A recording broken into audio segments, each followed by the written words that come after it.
When we were kids. When we were kids, the world was so much simpler, and for me, that world was Emma.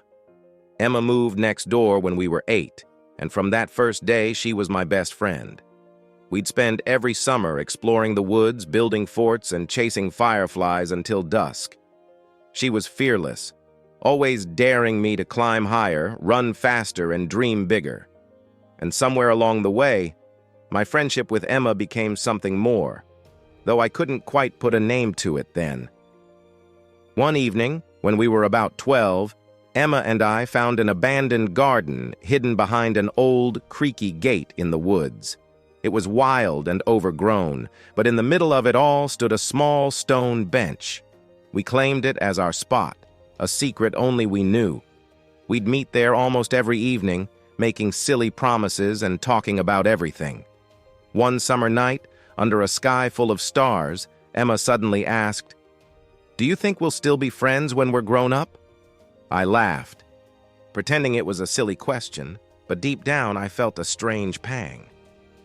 "Of course," I said, trying to sound confident. "Nothing could ever change that." She looked at me, her eyes soft, and whispered, "Promise?" I reached out and took her hand, my heart racing. "I promise."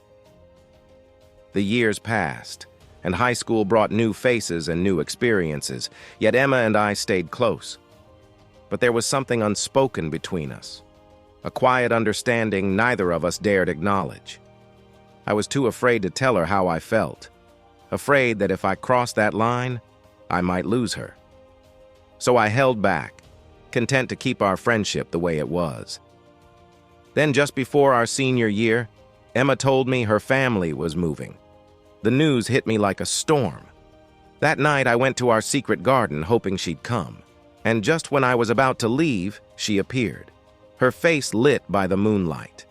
Without a word, she came over and hugged me, holding on as if she too was afraid to let go.